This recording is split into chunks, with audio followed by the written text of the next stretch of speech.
안녕하세요. 감정 약국입니다. 오늘은 한 사람의 마지막 인사가 왜 자꾸 내 마음속에서는 진짜 끝이 되지 못하는지에 대해 이야기해 보려 해요. 헤어진 지 꽤 지났는데도 아직도 그 사람이 생각날 때가 있죠.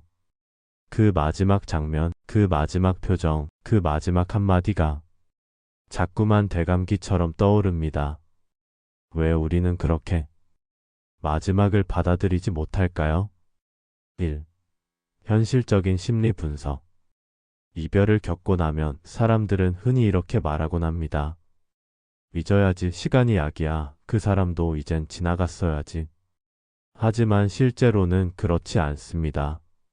우리는 누구나 알죠. 마음은 생각보다 훨씬 더 느린 속도로 회복된다는 걸요.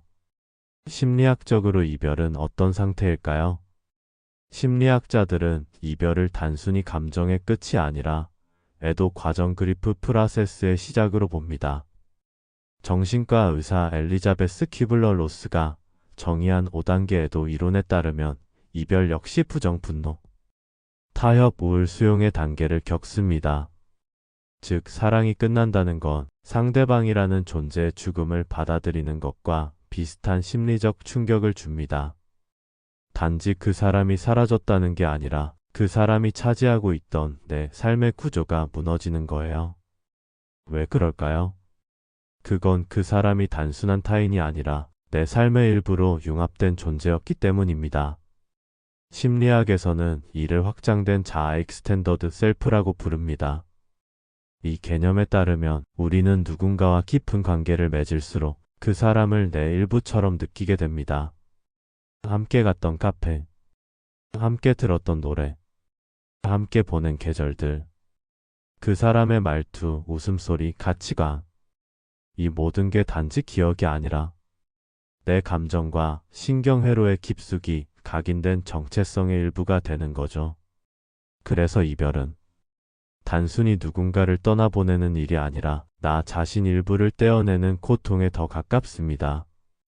관계가 갑작스럽게 끝났을 때, 관계가 갑작스럽게 끝났거나 서로 충분히 이야기하지 못한 채 이별한 경우는 특히 더 심리적 미완 언피니슈트 이모셔널 비즈너스 상태로 남습니다. 이 개념은 상담 심리학에서 중요한 요소인데요. 완전히 마무리되지 못한 감정은 마음속에서 끝없이 반복 재생되며 그 사람을 계속 생각하게 만들어요. 그땐 왜 그렇게 말했을까? 한 번만 더 대화했다면 지금쯤은 뭘 하고 있을까? 이는 단지 집착이나 미련이 아니라 정리되지 못한 감정의 흔적입니다. 두뇌는 아직 그 관계가 끝났다는 현실을 인지적으로는 알지만 감정적으로는 수용하지 못한 상태인 거죠. 뇌과학적으로 보면 흥미롭게도 뇌는 이별을 실제 신체적 고통처럼 인식합니다.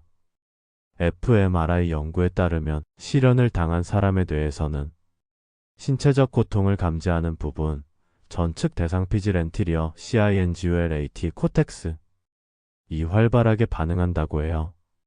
즉, 우리는 이별을 진짜 상처처럼 아프게 느끼고 있는 것이에요. 그래서 잠이 오지 않고 입맛이 없고 온몸이 무기력해지는 겁니다.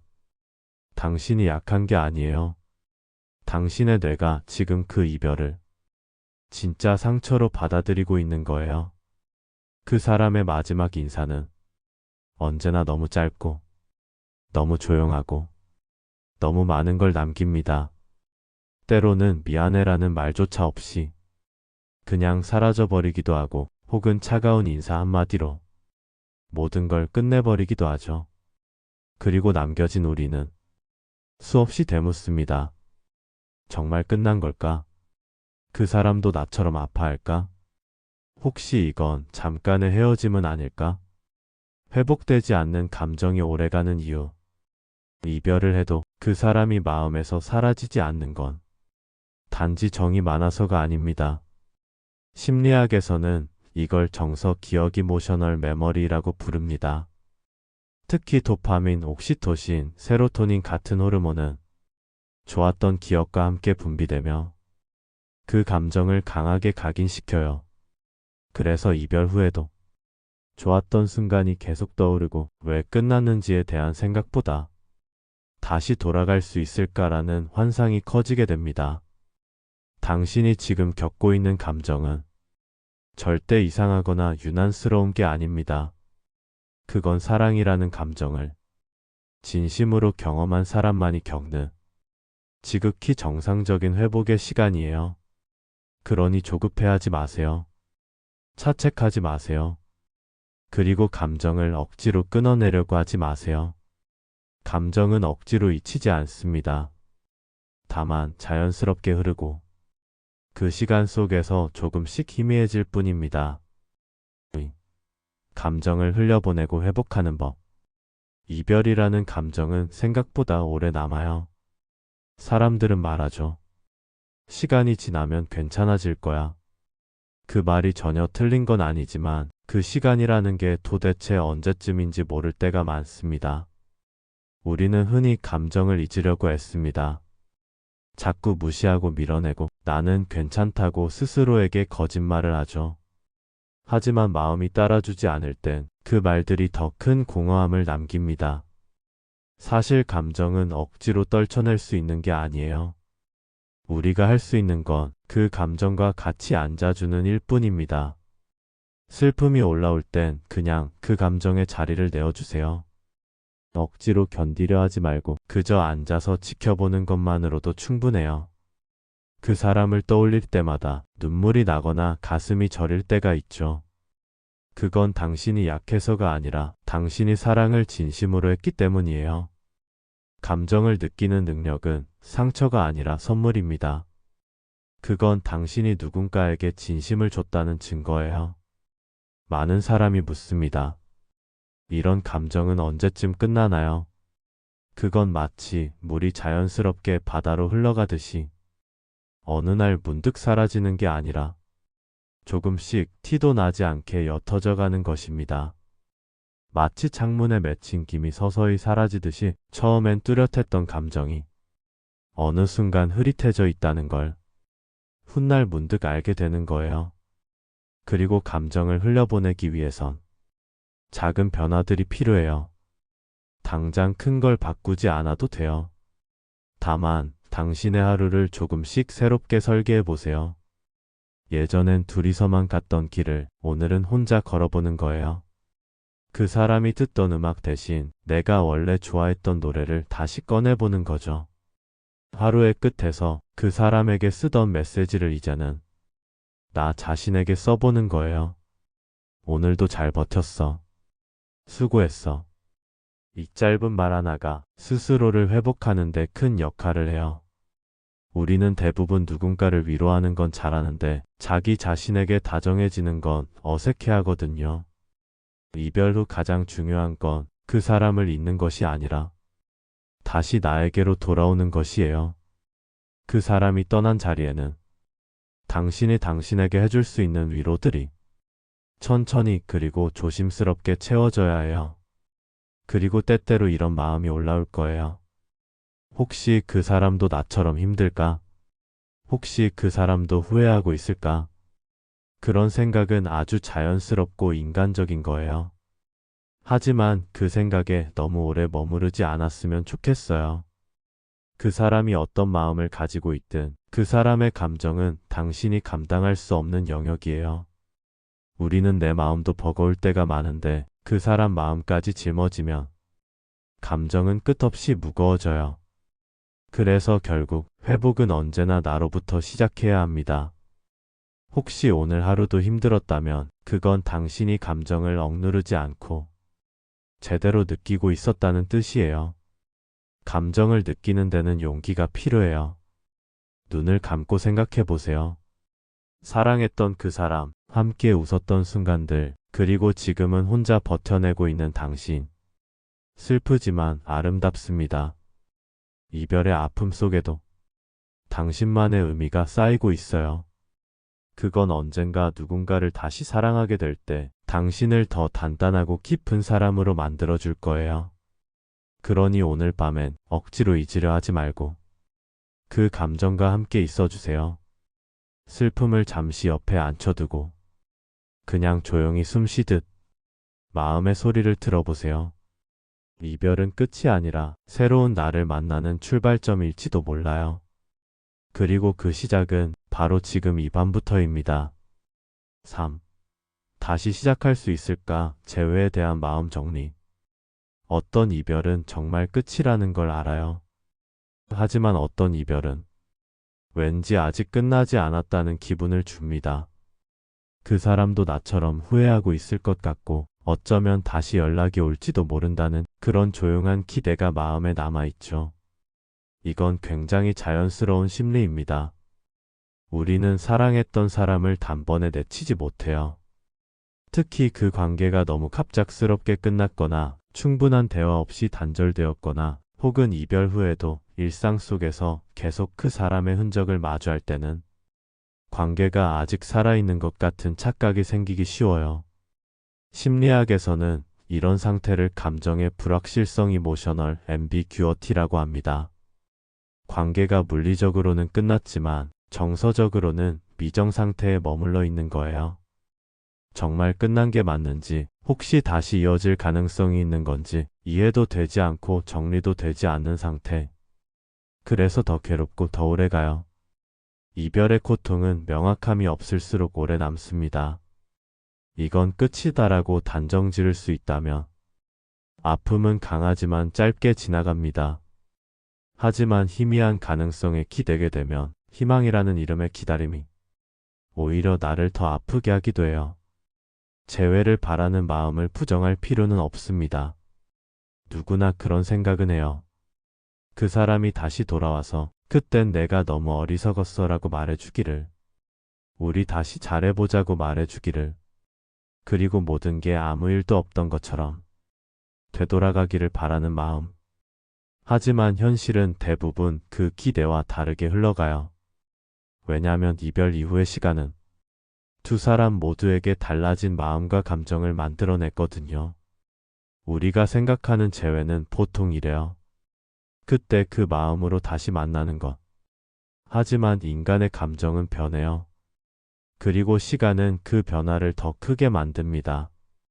헤어지고 나서의 우리는 같은 사람이 아니라 이미 조금씩 다른 사람이 되어 있는 경우가 많아요. 또한 이별 이후 재회가 실제로 성공할 확률은 심리 연구에 따르면 약 1015% 미만이에요. 그리고 그중 다시 오래 지속되는 경우는 더 적다고 합니다. 왜일까요? 그건 우리가 보통 외로움 때문에, 익숙함 때문에, 혼자 남겨진 느낌 때문에 다시 돌아가고 싶어 하는 경우가 많기 때문이에요. 그 사람 자체보다 그 사람과 함께 있던 내가 그리운 거예요. 그 따뜻함, 안정감, 그 시절의 나 자신. 그러니까 실제로 재회를 원한다기보다 그때의 감정을 다시 느끼고 싶은 마음인 경우가 많죠. 그래서 이런 질문을 스스로에게 해봐야 해요. 나는 그 사람 자체를 다시 원하는 걸까? 아니면 그 사람이 있었던 시절의 내 모습을 그리워하는 걸까? 그리고 그 대답이 지금 당신의 회복 방향을 바꿔줄 수 있어요. 누구나 사랑은 반복될 수 있어요. 하지만 그 관계가 다시 시작된다면 예전과 같은 방식으로는 안 될 거예요. 예전처럼 사랑받고, 예전처럼 대화하고, 예전처럼 행복할 수 있을 거란 기대는 거의 대부분 무너집니다. 그걸 알면서도 마음 한편에선 여전히 재회를 꿈꾸게 되는 그 마음. 나는 절대 부정하지 않아요. 그건 당신이 얼마나 깊이 사랑했는지 보여주는 증거니까요. 다만 그 기대가 당신을 자꾸 과거에 붙들어 두고 있다면 그건 이제 내려놔야 하는 마음일지도 몰라요. 누군가는 이렇게 말했어요. 다시 만날 운명이었다면 한 번은 떠나도 결국 돌아온다. 하지만 아무리 사랑해도 서로를 아프게 하는 인연은 떠나는 게 사랑일 수도 있다. 재회는 가능할 수도 있어요. 하지만 그건 같은 이유로 다시 망가질 가능성도 함께 데려오는 일이에요. 그걸 감당할 수 있을 때 비로소 재회는 의미 있는 선택이 될 수 있죠. 혹시 지금 그 사람을 기다리고 있는 당신이 있다면 나는 이런 말을 해주고 싶어요. 당신이 그 사람을 기다리는 동안 당신 자신은 점점 사라지고 있진 않나요? 재회를 꿈꾸는 시간 동안 당신의 현재는 흐릿해지고 내면은 텅 비어가는 느낌. 만약 그렇다면 이제는 그 사람을 기다리는 대신 당신 자신을 기다려주는 시간이 필요할 때입니다. 재회는 선택일 뿐 해답은 아니에요. 진짜 해답은 언제나 내가 나를 얼마나 다시 사랑할 수 있게 되는가에 달려 있어요. 그리고 그 사랑은 언제나 이 순간부터 다시 시작할 수 있어요. 4. 완전한 정리와 다시 나를 사랑하는 법. 사랑이 끝나고 난 뒤 가장 힘든 순간은 아마도 마음 한켠이 계속 무거운 채로 남아있을 때일 거예요. 그 무거움이 가끔은 숨을 막힐 듯하고 때로는 가슴 한쪽이 뻐근하게 아픈 느낌이 들죠. 그런 감정을 완전히 떨쳐내는 게 가능할까요? 그렇다고 속 시원히 털어내는 순간이 딱 찾아올까요? 심리학자들은 말합니다. 완전한 정리란 완벽한 무감각이나 기억의 삭제를 뜻하지 않는다고요. 오히려 완전한 정리란 그 감정을 내 삶의 한 부분으로 받아들이고 그 감정을 가지고 살아갈 방법을 찾는 과정입니다. 우리 뇌의 기억과 감정은 단순한 기록이 아니라 우리 삶의 의미를 만드는 퍼즐 조각 같은 존재예요. 아픈 기억일수록 그 기억이 내 삶을 어떻게 정의하느냐에 따라 그 후의 인생도 달라집니다. 그래서 중요한 건 그 감정을 어떻게 해석하는가입니다. 예를 들어 그 사람과의 이별은 내 실패라고 단정하는 것과 그 관계는 나를 성장하게 한 소중한 경험이라고 받아들이는 것은 내 마음 상태에 큰 차이를 만듭니다. 여기서 성장이라는 단어가 나왔는데 이건 심리학에서 말하는 포스트 트라우매틱 성장 포스트 마이너스 트로매틱 그로스라는 개념과 연결됩니다. 포스트 트라우매틱 성장은 트라우마나 큰 상처를 겪고 난 뒤 사람들이 스스로 변화하고 발전하는 현상입니다. 상처를 겪은 후에 더 강해지고 더 성숙해지고 삶에 대한 감사와 새로운 목표를 발견하는 거죠. 사실 이별이나 상실의 경험이 없다면 우리는 그런 깊은 내면의 성장을 경험하기 어렵습니다. 지금 당신이 겪고 있는 아픔도 그 안에 더 나은 나를 만들어갈 씨앗이 숨어 있는 거예요. 그렇다면 어떻게 하면 그 감정을 건강하게 정리하고 내 삶의 의미로 바꿔 나갈 수 있을까요? 첫째, 나 자신과 대화하는 시간을 가져보세요. 마음속 깊은 곳에서 올라오는 말들을 듣는 겁니다. 매일 잠시라도 좋으니 조용히 앉아서 내가 지금 무엇을 느끼고 있는지를 글이나 말로 표현해 보세요. 감정을 밖으로 꺼내는 것만으로도 마음의 짐이 훨씬 가벼워집니다. 둘째, 자신을 돌보는 습관을 만들어 보세요. 좋아하는 음악을 듣거나 자연 속을 걷거나 몸을 움직이는 것도 좋습니다. 우리 몸과 마음은 서로 연결되어 있어서 몸이 편안해지면 마음도 차분해지기 때문입니다. 셋째, 자기 연민을 허락하세요. 스스로에게 너무 엄격하지 말고 힘들어도 괜찮아, 지금은 아플 수밖에 없어라고 말해주세요. 이별 후 심리적 회복에서 자기 연민은 회복력을 키우는 가장 중요한 요소 중 하나로 연구되고 있습니다. 넷째, 필요하다면 전문가의 도움도 적극적으로 받아보세요. 심리 상담이나 치료는 혼자 감당하기 힘든 감정을 건강하게 마주하고 정리하는 데 큰 힘이 됩니다. 그리고 당신은 혼자가 아니니까요. 마지막으로 당신이 다시 나를 사랑하는 법을 배우는 순간이 왔습니다. 우리가 사랑하는 방식은 먼저 나 자신과의 관계에서 시작합니다. 누군가를 진심으로 사랑하려면 우리가 먼저 나 자신을 진심으로 사랑할 수 있어야 해요. 이별의 아픔 속에서도 나를 놓지 않고 나에게 다정할 수 있을 때 비로소 우리는 새로운 사랑과 새로운 인연을 마주할 준비가 되는 겁니다. 오늘 밤 이 대본을 듣고 계신 당신에게 이렇게 말하고 싶어요. 당신은 지금 충분히 잘하고 있어요. 그 누구도 아닌 당신 자신을 믿고 천천히 조금씩 다시 나아가면 됩니다. 어두운 밤이 지나면 반드시 아침이 오듯이 지금의 아픔도 언젠가는 잔잔한 평화가 될 거예요. 그날까지 감정 약국은 언제나 당신 곁에 있을게요.